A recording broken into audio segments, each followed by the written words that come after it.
And good morning on your February the 16th at 5:39 a.m. Eastern Standard Time. The Cornbread Man, Dave in the AM, kicking your Monday off. Hope you had a great weekend. It was a rainy weekend in the southeastern United States. I think for the most part, all across the whole, all up into the Northeast even. But a lot of rain, not heavy, not storms, just steady rain. But the weather is absolutely fabulous as far as that. The temperatures are rising. We're going to hit 60s, close to 70 today. I think 70s, in the 70s tomorrow. I think it's 60s today, 71 tomorrow, something like that. Weather is really turning. The long range forecast only shows a couple of days, not even during the day, but at night that could dip back down in the low 30s, lower 30s, not even the lowest. I think that unless something crazy system pops up, I think maybe, just maybe, we're past the worst the old wintertime has. And so happy about that. Again, I hope you had a great weekend. It was a really good Daytona 500. We're going to be talking about that tonight on the sports show and the racing show. We do have a guest tonight. Michael Lippe will be on with us for the racing hour, the Dirt Report, as we talk about racing and all those good things about that. I communicated with him late yesterday, and he is still scheduled to be in with us. And so looking forward to that. We've got a lot of interviews coming up. We hope to have a really special interview. All of them are special, but one that is a little different for us when we reached a little higher. And I think we've got it. We had to get some approvals, but we hope to announce that very early this week. We had to wait till Daytona was over and verify some things, look at the schedule. We don't want to announce anything. We're just telling you, though, we are trying to get, we'll just say that we're trying to get up in the NASCAR itself, NASCAR proper, and with some interviews. And I think we may have succeeded, not on the level we're going to attain, but on a level that was pretty cool, and from a perspective that we have not ever interviewed before. And so we'll say that. We're not saying anybody, a team, or anybody, and what that role is yet, but we hope to have that. And thanks to Dean for all the hard work that he's put into that. Gave him some things to go and ask about, and he did. And I think we're good.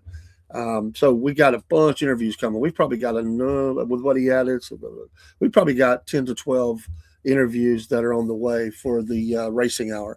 It was an amazing race. We'll talk about it tonight. I won't spend a lot of time there this morning. How you doing, John Martin? We won't talk a lot about it this morning. We got morning things we want to do, but it was a great race. And how about on the birthday of Michael Jordan, it becomes he won the biggest race of all with Reddick, who needed that win. It was a lot of people could have won there at the end. That's typical Daytona. I mean, cars coming across the finish line in reverse, wrecked cars, spinning cars, and he navigates through that. Hadn't been talked about really all day. And wow, what a celebration. That's pretty dang cool. Wasn't the driver I wanted to win, but I like Reddick. And there was obviously some great disappointment across some of the leaders. One big wreck, 17 cars involved. There were 3 wrecks, but one really big one, 17 cars. And so, good morning. Yes, happy President's Day. You beat me to it. That's good, Sky Blue. Yeah, it is President's Day, so the banks and schools are closed today. The granddaughter is staying with her mom, and so she'll be coming back today. But it is President's Day, and there is a couple of other national days we want to get to. But first, we do want to do our. Let me find out where I put it. We'll pop it on screen. We want to do our Bible verse of the day, and it's coming up right now. And here you go. I like the pictures with them. That's why I like to show them. I like the pictures with them. Let the words of my mouth and the meditation of my heart be acceptable in thy sight, O Lord, my strength and my redeemer, from Psalms 19:14. Even if a person were not, and there's a lot of people who are not per se, Christians, but if a person was not, and they just wanted to be inspired, if you read just the Psalms, you're going to be blessed just by reading the Psalms. It's just an amazing collection of 150 of those. So amazing. Best President's Day ever. Presidents taking names, kicking butt, and trying to get some things done. We're going to talk about news here in just a moment.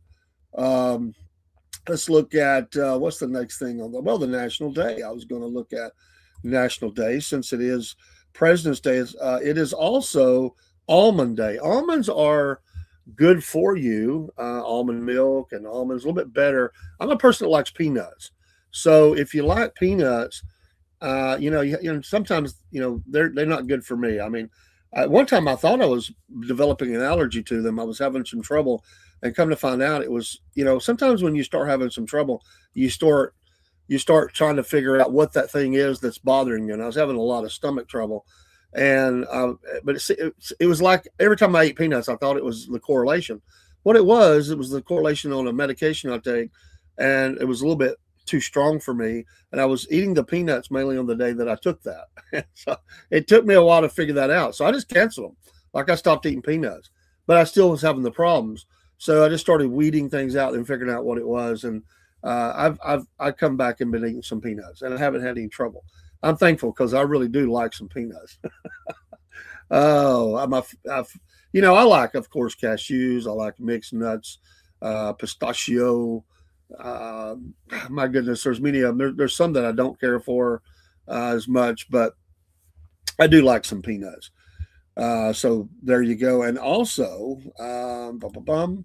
yeah, I was going to look this up because it said do a Grouch a favor day. And of course, they've got you got to, I'll show this in a second. It's a call to kindness. Everyone knows a grouch. I hope nobody's thinking that I'm that, although my granddaughter may say that he's kind of grouchy sometimes. And some of us may even be guilty of being one. On February 16th, maybe you can be the one to find the sweeter side of a grouch. So for some, it's in their nature to be grouches all the time, while others may just be having a rough day or two. On National Do a Grouch a Favor Day, we have an opportunity to turn the grouch's frown upside down. The grouch that you know might be a friend, relative, a coworker, a boss, a neighbor, or someone who lives in your house. The favor you do on National Do a Grouch a Favor Day can be simple or elaborate. Either way, doing them a favor is going to feel right for you. So they give you some opportunities, visit with them, offer to do a difficult project, find their favorite baked good and surprise them. Listen to their grumblings and grumble along with them just for the day. You might find out some of the reasons why they're such a grump. And then it said research ways to do other ideas. Grouch frequently asked questions. I'm not a grouch. Can I celebrate this day? Yes, please do. Give a shout out to your favorite grouch or try one of the suggestions above. Are grouches always grouchy? No. Even the grouchiest grouch has their non-grouchy moments. Pay attention. You might discover what brings a smile to their faces. So we'll see. And then let me put this up. Oh my goodness. Of course, some of our pet friends, well, they would probably agree with us that this is probably the face they have.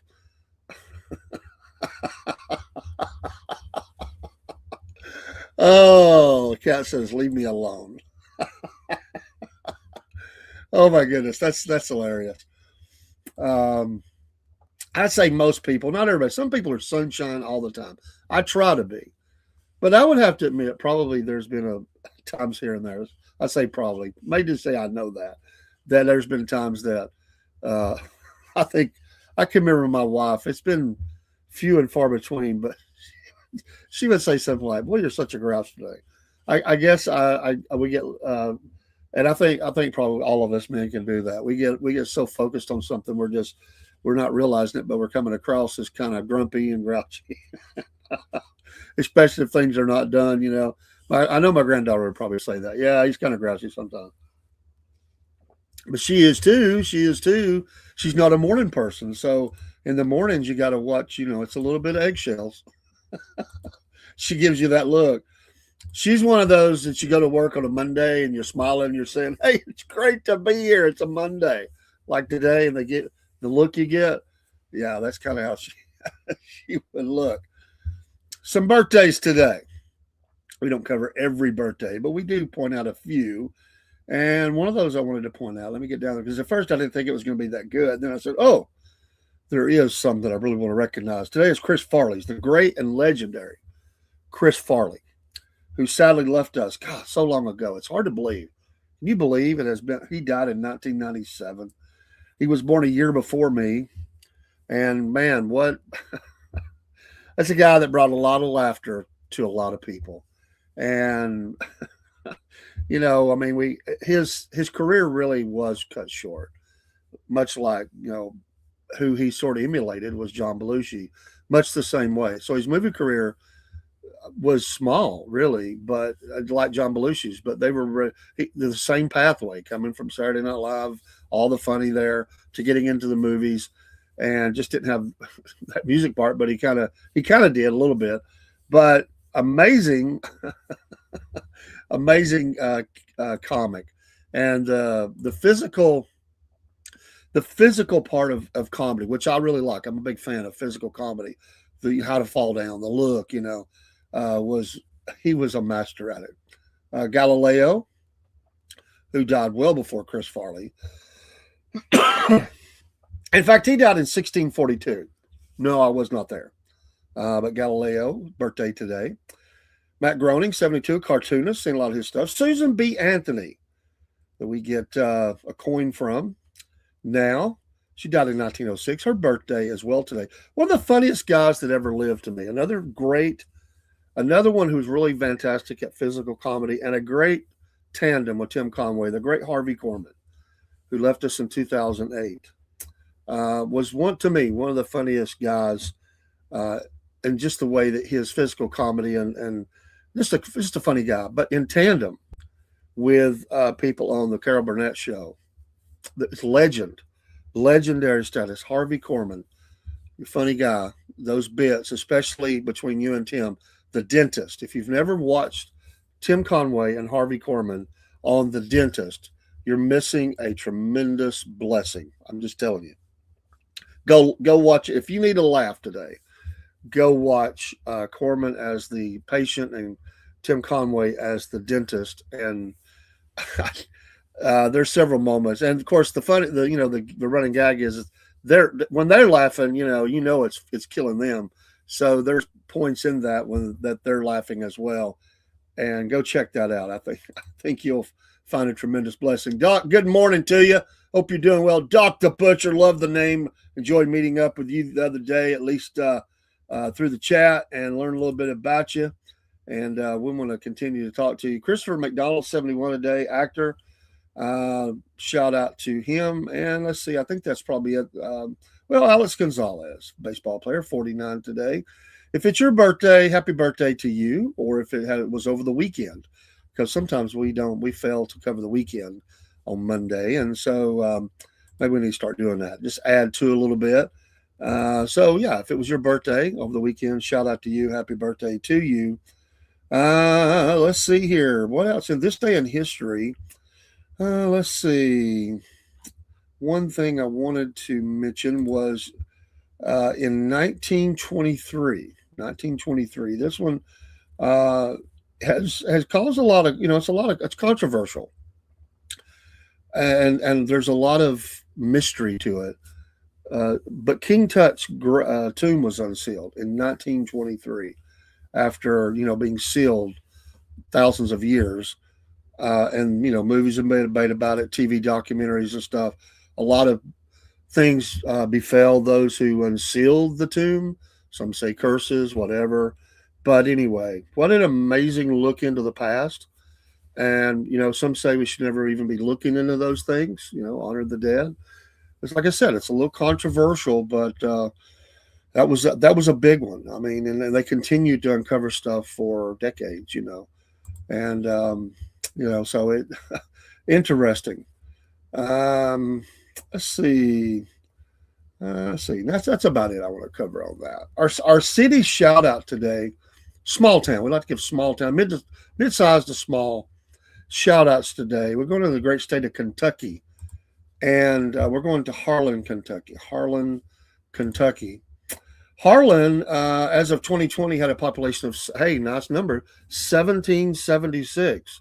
As I look back and shout out to our country as a date, 1776.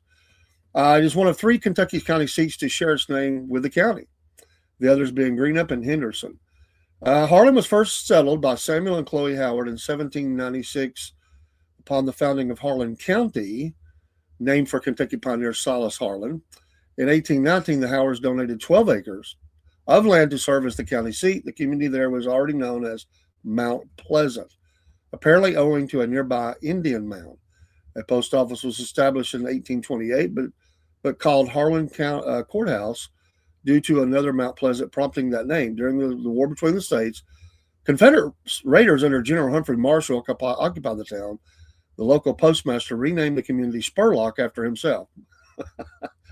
How does Humphrey Marshall become? That was the general. Oh, that's the postmaster. So I guess his name was Spurlock. They don't give his name. In October 1863, the courthouse was burnt down in reprisal for Union destruction of a courthouse in Lee County, Virginia. And in 1865, the post office was renamed Harlan. There you go. That's how you got your name. Although the community was formally incorporated in 1884 by the state assembly as Mount Pleasant, the town was already usually called Harlan Courthouse or Harlan Town by its inhabitants.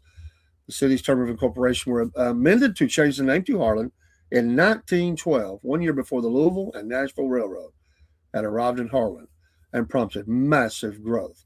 So anyway, shout out to Harlan. If you live in Harlan, shout out to you. We salute you. Small town shout out today of Harlan. And it's been a while since we've been in Kentucky for a town, so that's kind of cool. I like that.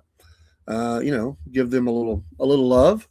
If you are from a small town, you'd like to submit for us to include, we'd be glad to do that. We take nominations for that.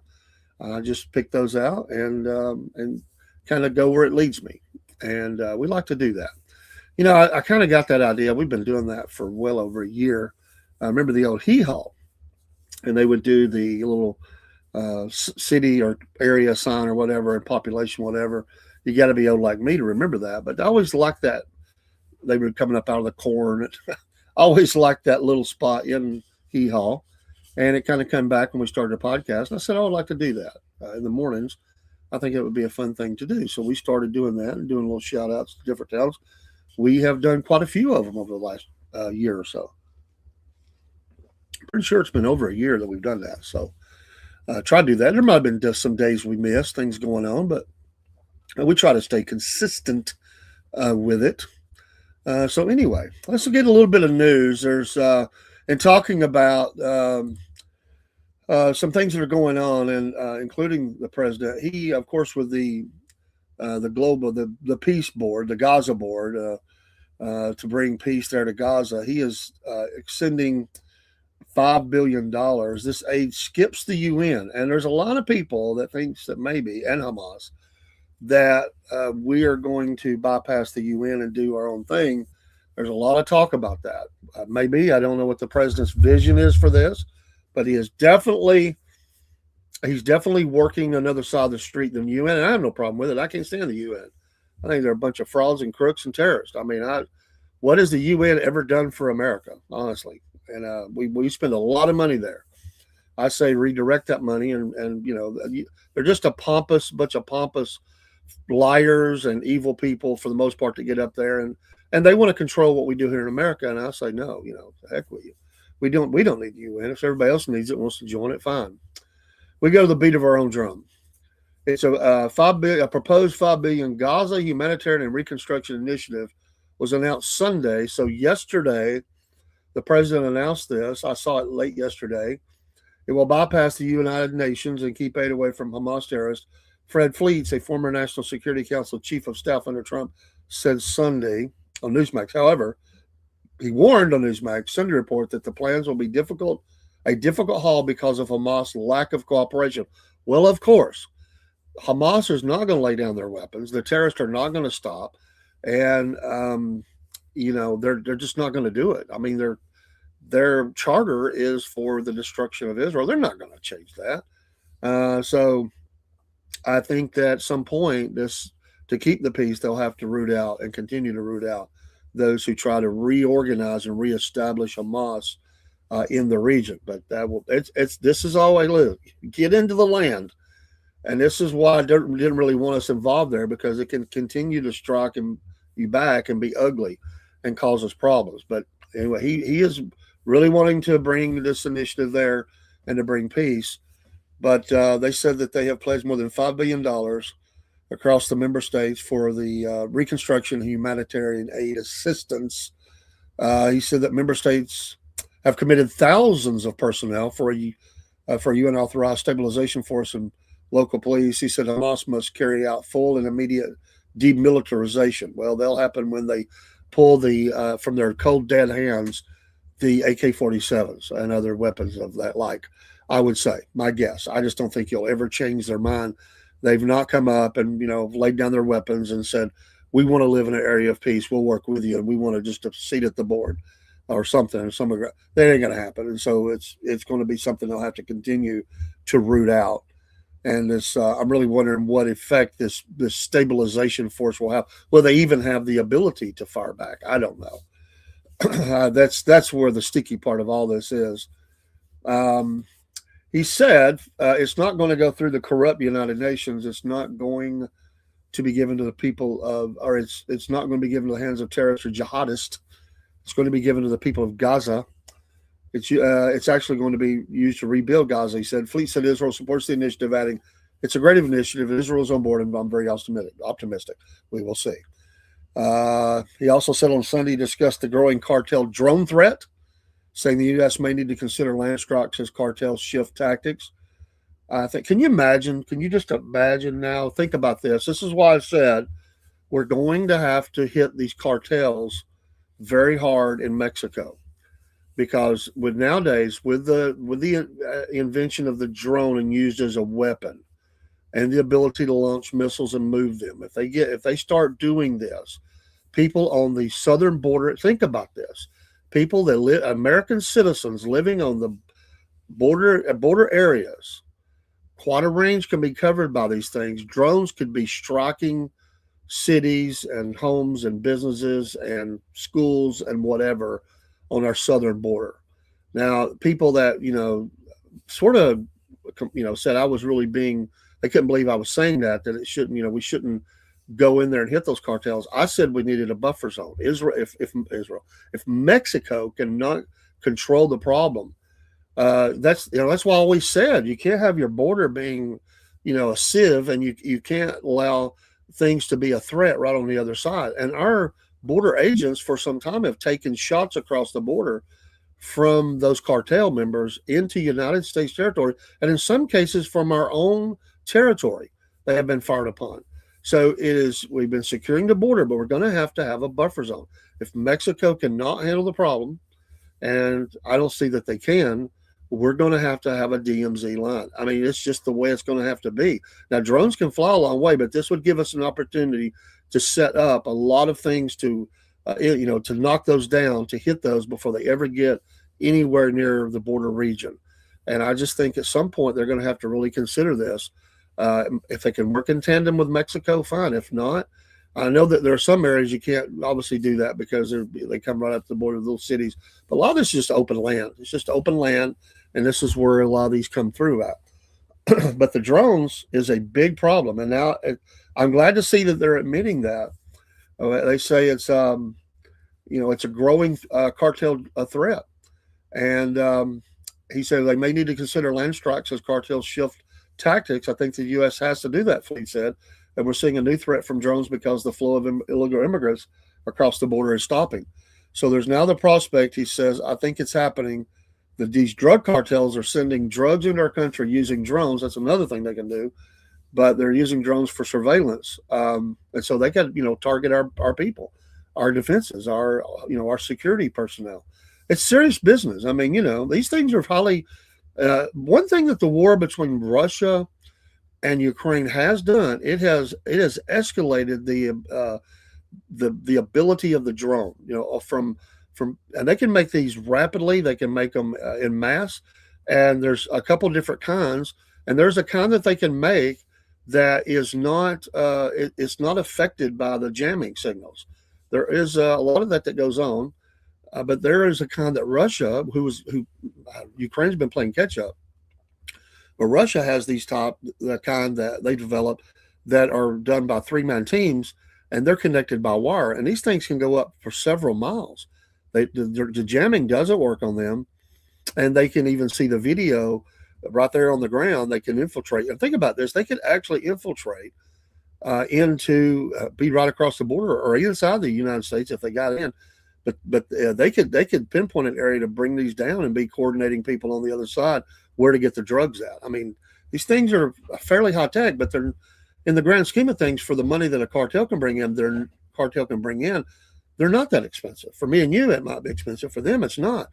And so, as tactics shift, we're going to have to meet that. So, and we're going to have to hit the cartels. There's just no doubt about it. It's just going to be a thing, and we know that this was there was a report, and I saw this. I think this was on Friday. I can't remember what day it was that they shut the airspace around. FAA did around El Paso for 10 days. Well, that was actually back a little bit. There were reports about them for 10 days amid concern over an alleged cartel drone. He said the situation was alarming. That's pretty concerning when you hear that the airspace around El Paso is being turned down or being closed down. I think I heard about it late last week. This is the tip of the iceberg on a huge threat to our country. And so just think about, how that could be used and how they could, not only just landing drugs, but, impact our airspace and cause us a lot of frustration in the United States. So they're going to have to do something. He said he pointed to developments in Ukraine and said drones are becoming harder to stop. That's what I said. The technology, the war over there has allowed this. The weapons of war always get better during war because you sharpen your skills. You find out what doesn't work. You manufacture what does work, and it's continued point counterpoint where they try to stop what you've done and you're trying to get around that. That's just the way it works. That's like people trying to steal cars or get into your computer systems. We have quite a bit of update going on in our business because of ongoing threats of cyber warfare. And that has continued to be the case. I mean, it's just not that we didn't just start. It's continual changing of things about how we do things. And that's going on pretty quickly. And it tells me there's a pretty good threat out there because they're moving pretty rapidly to get folks set up on some different things at work. He said they're becoming harder to stop. We're seeing in the war in Ukraine, drones are being flown using, which I just said, the fiber optic cable that can't be jammed electronically. We can shoot high power lasers at them. That's what they were doing near El Paso. We have a huge border with Mexico and are not ready for this threat from drone swarms. We have to do a lot more to defend our country. And good morning, Jerry. What's on the agenda today? Well, Jerry, I got work and work. Get the wife to the sons. She's had the health problems, and have someone there that is helping watch her. We'll just take her there, and she has her own little TV and area. So we're going to get her there this evening. We do have Michael Lippe. I hope I'm saying his name right. He's going to be a guest with us on the Dirt Report, our racing show, the Dirt Report of our racing hour. We'll talk about Daytona 500.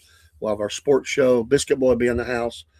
And Dean and the Marine, we just call him Marine, will all be in the house tonight, this afternoon, late this afternoon. Kind of goes into the night. What's on your agenda today, brother? And I appreciate that also from Twitch. We've been getting more folks in Twitch, and I actually have Twitch up this morning live. I didn't always put that up, but I have it because we're kind of tied into the system. But I appreciate all those that have came in, and we'll say a good morning again to them. But I hope you're doing well, Jerry. Hope you had a good weekend. Sorry, my voice is wanting to act up again today. Let me come over to and catch the other side. Sorry, Spartan. Good to hear from you. I hadn't heard from you in a while. The biggest misconception about the pyramids is that the rocks have been imported from far away. The fact is they've been taken from the location site. Okay. The Gaza Plateau itself is a massive limestone outcrop. Oh, good information. Ernest, just reading that an Amazon delivery drone carrying some packages crashed and fell in an apartment complex in Texas. When was that? Because I did see video of one of the drones crashing into. It was pretty alarming. I mean, you imagine those blades start hitting things. I would hate such a dangerous surprise, the thing coming down on my house. Dang right. On second thought, if a drone carrying muffins or cupcakes or corn cakes crashes at my door, I won't mind. Absolutely, Ernest. Well, it could be carrying hot coffee. I don't know if they do that or not, but that would be interesting too if they did such a thing. So, I I don't know. But can you imagine living in a border region and drones from a foreign a drug cartel flying over your house? You know, dropping drugs out on your land. These ranchers that have thousands of acres. I mean, they do it usually near the border towns. Somebody goes and gets it, blah blah blah. But because of the border being, all that defense increasing, they're now probably going to be going out into coordinates. I mean, nowadays with technology, I mean, you could have things send encrypted. You could have people waiting at a location that out in the middle of nowhere, and all of a sudden the drone comes in, flying really low, and just drops the load off and goes. I mean, we're dealing with a whole new ball game now, and again, these could become weaponized. I mean, there's a lot of things that can happen with this. They could actually use drones to try to hit our border agents and stuff. I mean, it's serious business. Like I said, right now it's just a way to try to keep making money, get the drugs in. But that same payload could be something else. And like I said, the technology is not for countries and individuals and terror organizations that have money. You can get the materials and you could mass produce those things in an underground lab and have them, there's just a lot of things they could do very quickly. I wonder what happened to the issue of police drones flying for surveillance in Florida. I don't know. Was I not? What were you? Many Floridians opposed it because they were worried about privacy, which I understand. I've told this before, and I don't know. My feeling was they were probably going to a place they were fixing to hit. This is a few years ago. The first time I ever saw a drone myself. My wife was doing a temp job at that time.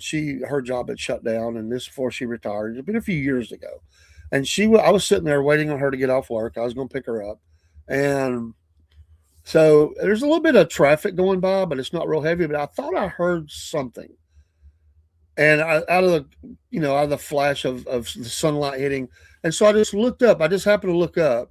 I didn't even really hear it. I think maybe I thought I did. I'm not even sure. It was a big size drone. I mean, big. First time I'd ever seen one of these little tiny $30 ones you get at Home Depot or Lowe's or something. This was a pretty big one, big wingspan and everything.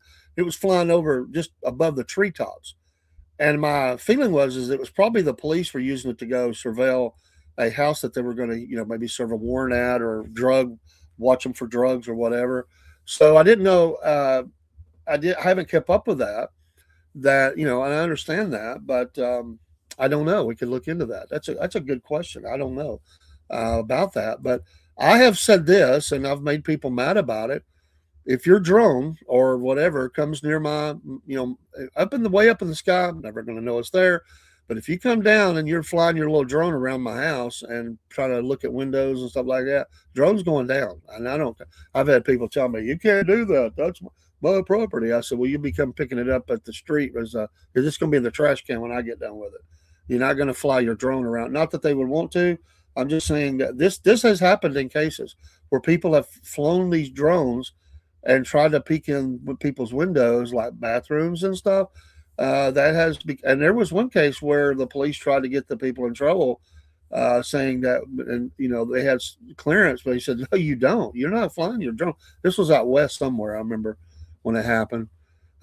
He said he just searched it, Ernest did, and this was from August 25, Florida's new drone laws quietly allow surveillance across access for insurers and local authorities. Yay.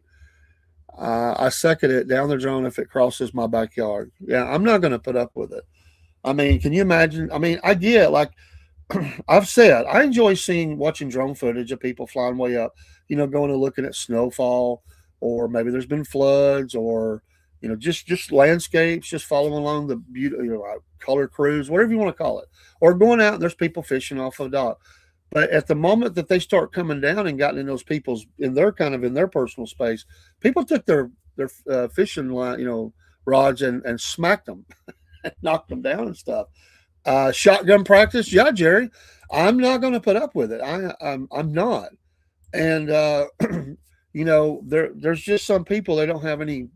You give them a toy, they get a toy, and they think now that they can just do whatever they want. And I've made a couple of people mad about that who have drones, and I told them flat out, that's great. I enjoy what you're doing, but when they were talking about how they were flying down, and that's what made me say that is it sounded like to me they were going down into people's areas, into their property, and getting some close up stuff. And I said, you do that at my house, your drone is done.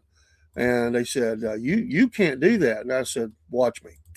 You can be mad all you want, but I'm not going to put up with it. So yeah, and I don't think most people are going to put up with that. So it is a crazy world we live in now. I mean, things just like that. I mean, at first it was like only a few people had them. Now it's like everybody has a drone. I mean, you can get them for nothing.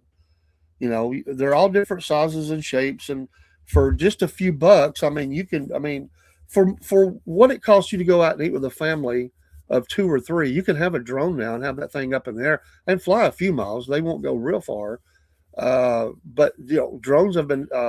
There's been people who have not lost control of them. They malfunctioned, and all of a sudden you got a drone just flying around. They can't and it crashes out somewhere. Well, what if that crashes into your kiddo? Think about it. What if your kids are outside playing?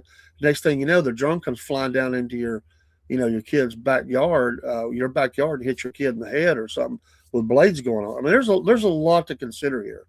I just think we have to be careful with that. Have a great, yeah. Hey man, go enjoy. You go get your tea, man. Thank you for the well wishes, and you too, Ernest, from Pakistan. Did I get it close? Over there for a while. Spartan, incoming self-aware machines are the greatest risk to humanity. For my view, humanity is suicidal with pushing for AGI. Yeah, I mean, because mankind doesn't. Some humans do, but mankind in general doesn't have a kill switch on how to go down the wrong road. They'll do whatever strikes their fancy. It's like, oh, let's do this now. Oh, let's do this. And even if there's mechanisms in place that say you shouldn't do it, or even if they outlaw it, people are going to do it. And the technology is there, and they're going to just further increase this. And that's why humanity is in is in trouble, and is going to be in such trouble with a lot of these systems, because evil men will do evil things. And sometimes good men do evil things because they're presented with, the opportunity to do evil, and they have no. They're just, all of a sudden go down that road, and they find themselves, you know, just sick. I mean, I don't know what causes men and women to cross over into full fledged, bad things. I mean, because some people, they're born, they were brought up in a bad family, and they've just turned bad, and they stay bad. I think any man can change with the power of Jesus, but a lot of men are just bad, mankind. But some people are up, through drugs and mental illness or whatever, or they're just presented with a temptation, and the temptation is, wow, I could do that. And it's like David on the top. He looked, he saw, but then he lusted and he acted on it.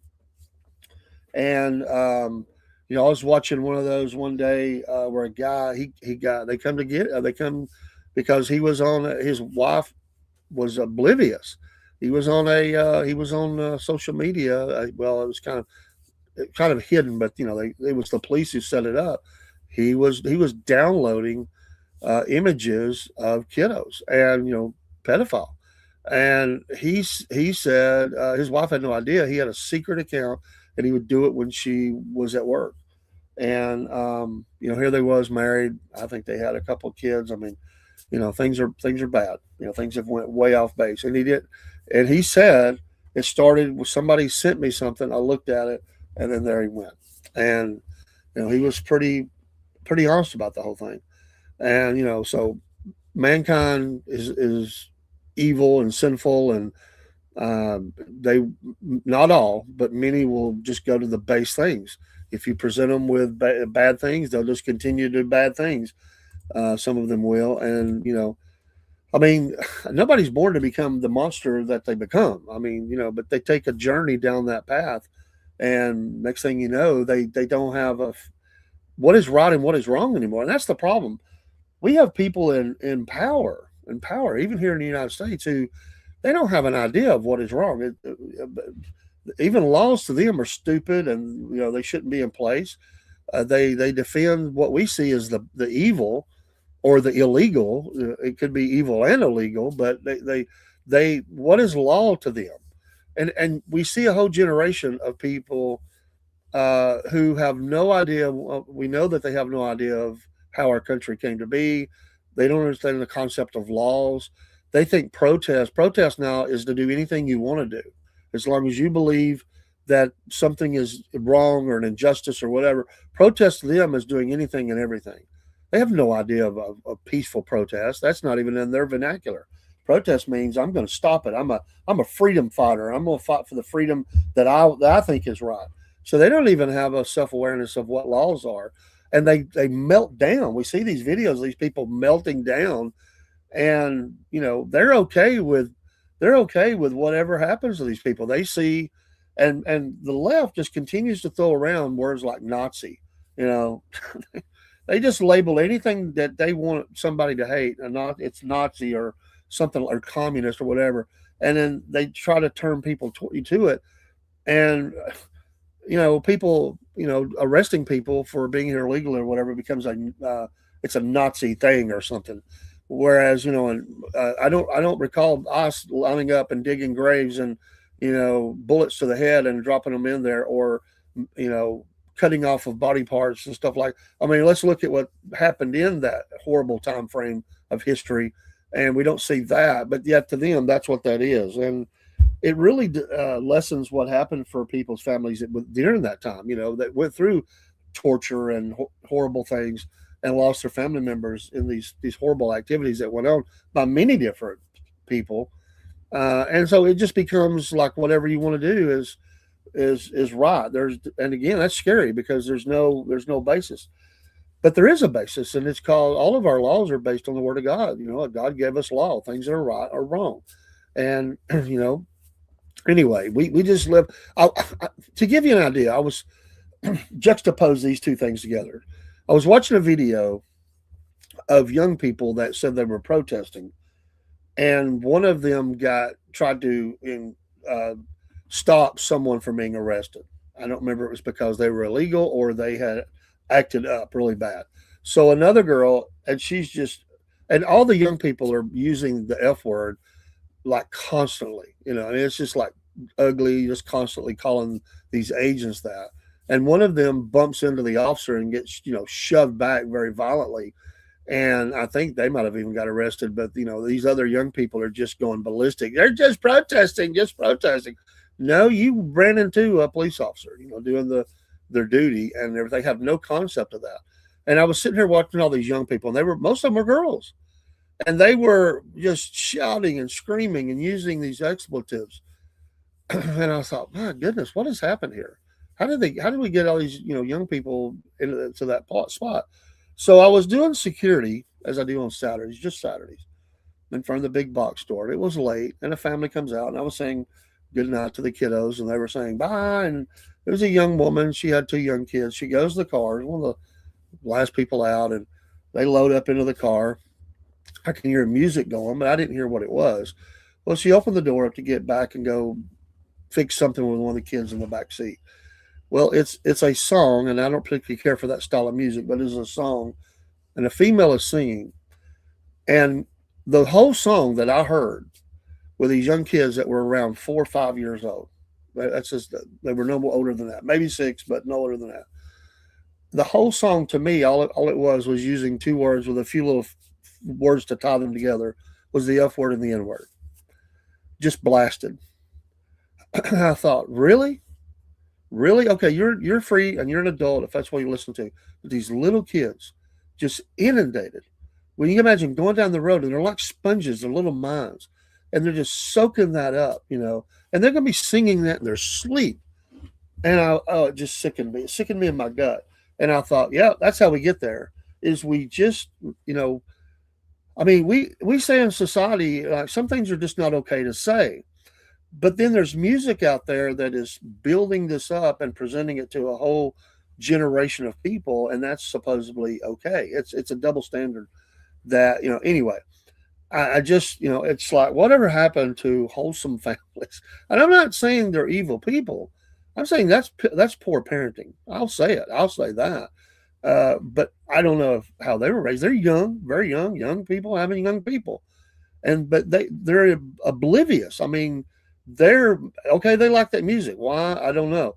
But then when you become a parent, you're supposed to mature up at least for the kids. There's certain things you don't do around the kids, right? If they're going to do it, they do it as adults, but they don't do it around the kids. And here the kids are just, that's the way they're going to hear it. Nobody can shield them from hearing it. No matter how hard you try, you're going to somewhere in the world there's going to be people saying and doing bad things. You have to sometimes shield their eyes or ears and remove them from situations, but you don't pump it through the speakers into 4 or 5, 6-year-old kids and just continue to pump that kind of thing. And what else are they hearing? That's just what I heard. And I'm like, how foolish. To me, I'm not their judge, but I'll just say, to me, that's a massive fail. And I just shook my head. I was like, oh Lord. It just there's a part of me that angers me, sure. I mean, because I'm like, I wouldn't want my kiddos. I mean, my kiddos would not hear that. They never heard anything like that. They would not. And I'm not saying I'm better than anybody. I'm saying there's just some things you don't do. You just don't. There's, that's why, there used to be, and the FCC has lightened up. Used to be a time on television during the family viewing hour, you weren't allowed to do much. And now that's kind of went out the window. I mean, just about, they have not loosened all of it. Well, what is it? They just let anything and everything go now. So again, you gotta monitor that. There's things you can do with your televisions and all the electronics to shield your children from those things, and control that and see what their viewing is from everything from a phone to the tablet to the television. there's TV Guardian is one you can put on. They're not perfect. There are things that can slip through, but if you're going to have those things, you want to have control over that. But you certainly just don't give a free rein to that stuff, for little kids. I mean, and there's just some things, that they're not. Yeah, there is no family viewing time anymore. You're right, Jerry. And I think that was, what was it, 5 to 8 or 9 or somewhere in there. It was considered a time where, they kept a tight clamp on that. There were cable channels that you could get later on, the Showtimes, the HBO, that would go beyond that. But in the regular network television, that time frame was highly protected. There's a lot of things they did not allow. Over the last 20 years or so, that has really lessened. I mean, and they're trying to change it even still. And there's some battlegrounds going on about that. But what is family time? Turn the thing off. Just talk as a family, and that's another thing.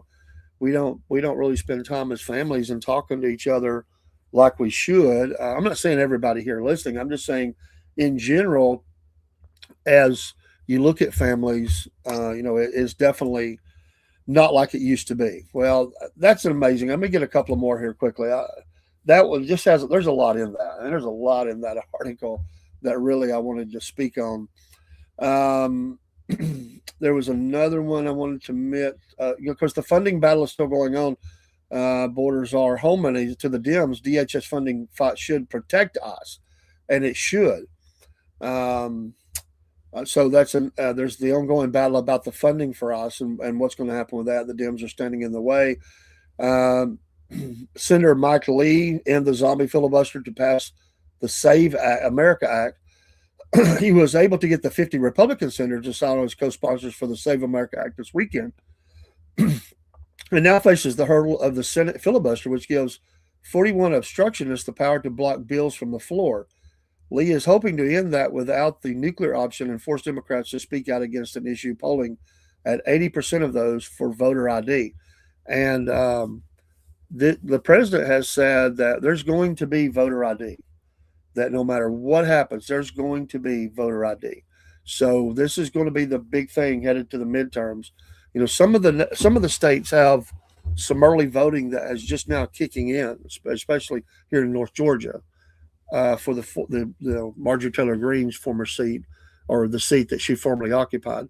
Uh, but there may be still not that in some areas if you have some of that. But the president's looking to do some sort of executive action about voter ID. I don't know, because I'm not sure how that works because of the states' rights and things. But but there's a lot of Democrats that are now signing up and saying, look, we show IDs for everything else, and but there's some things that they're holding back on that he wants to go. The president, I'm saying, he wants to go forward with the paper ballots. Total, I don't, there's going to be a fight against that. So I don't know where that's kind of going to go, but that's another big one that's, as we kick off our Monday, that will be in the news. Some may not care, but the ongoing search for Savannah Guthrie's mom is still a mystery. There's still a lot of leads. They've upped the amount of money that can be gotten for the leading of information to her finding her has been raised up. They did over the weekend further hit some places, I think, but it's still a great mystery, and nobody knows what's going on with that. And you can see whether somebody likes her or not. That's not the point of this when we're talking about Savannah Guthrie, but you can see the wear on her over this last 3 weeks or whatever it's been. You can see she has taking a break from the network until this is over. So she's on a leave, and you can see. I mean, how could you focus with your mom missing like that? So my prayers are out to them. We may not agree politically or about a lot of things, but I think we should. Let's pray for people that have. She's not the only one. Missing people are all across the country, and my heart goes out to them. You just don't have closure. You don't know what's happened. And of course, this is a high-profile case, kidnapping. And someone that's it's always going to get more attention. Some people get mad about that, but that's news, and that's just always the way it is. And maybe by the attention on that, other attention will be placed on local. And the local authorities don't give up. They work cold cases. They continue to work on it. And sometimes after decades, through new medical or science, DNA and things, there's even DNA has increased in their ability of that in the last few years. They can now tell a lot of things they couldn't even tell before with DNA. And so some of those code cases are going back and looking at it. People are being arrested and convicted because the person obviously was, at the crime scene and mixed with the blood of the person missing. They still haven't found them, and they're hopeful that those people would tell what they did. So as she said in her video, it's never too late, and it is not too late. They can, look. I mean, they're going to go down. These people are not going to get away with this. Whether she's alive or not, I don't know, but they'll be found out. There is so much attention to this. They're not going to slip away into the night. Whoever they are. I think it's a team. I don't think it's one person. I think it's probably a team, a small team, but there's probably 2 or 3 that's involved, and they're going to be found. And but the real story is, is she living? And I just couldn't imagine. I couldn't imagine my wife or my mama or my grandmother or somebody being done that way. And there's an anger for me on it. I mean, this sweet lady, she ain't got she has this. Nobody wants to see that happen. It shouldn't have happened to her. So these people deserve whatever they get, in my opinion. And so it is part of the news. And so we're going to mention that as part of that. Let's see if there's anything else that I wanted to mention. RFK Jr., we haven't talked about him lately. He's looking to re-examine a processed food loophole. This was one that came out yesterday as well. The FDA will consider a petition to revoke the safety statuses of dozens of processed refined carbohydrates unless food companies can prove they are safe and not contributing to health issues and obesity. Health and Human Services Secretary Robert F. Kennedy Jr. said in remarks that aired Sunday.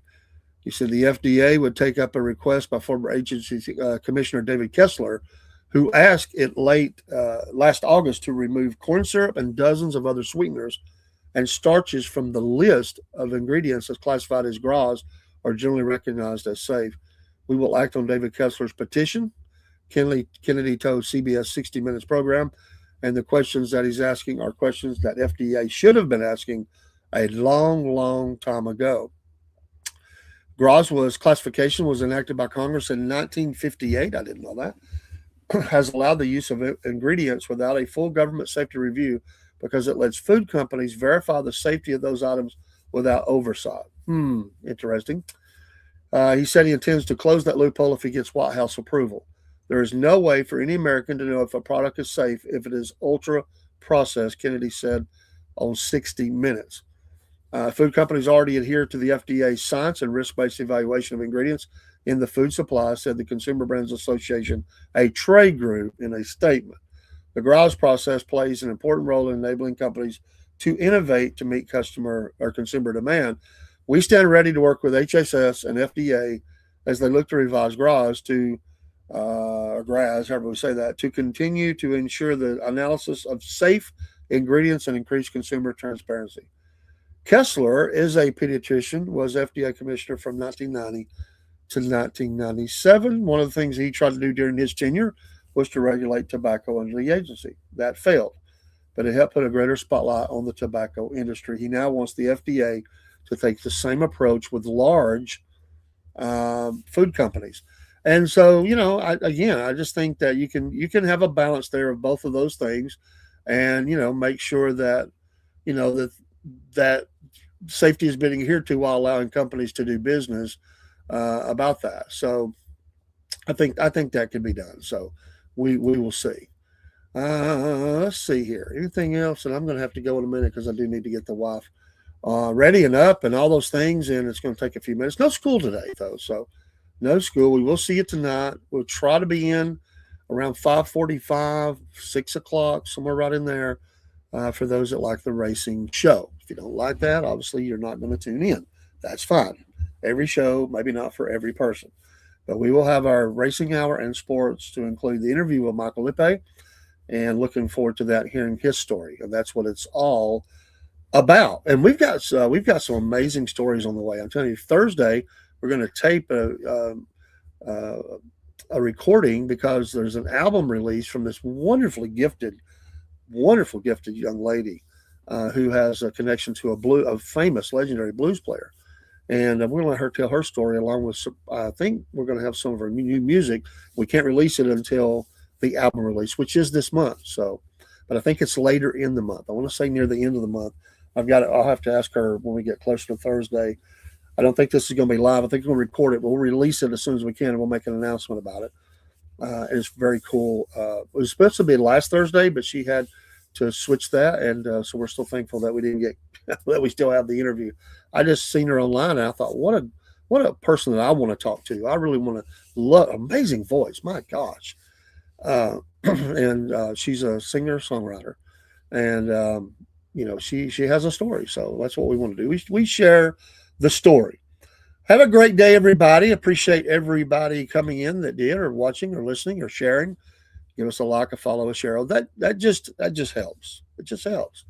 I'm not trying to drive huge numbers or anything like that, but it does help us to get out there a little bit. And don't forget, really today we're kicking off, and you may have seen our rebranding for the Wolf Nation Coffee, and we love the coffee. I just got 2 in, and here's a satisfied customer. Video 2 will go up probably this evening, but here's one of those satisfied customers of the Wolf Nation Coffee, and then we'll follow this up and go out. Have a great day, everybody, and God bless. And let me put, and then after this plays, I'll put on the overlay, and we'll go out. Have a great day, and God bless. Hi, this is Cowboy Cook with Wolf Nation. I'm trying the Cowboy Blend coffee, and I like it. And coffee up, pray up, God bless. Thank you.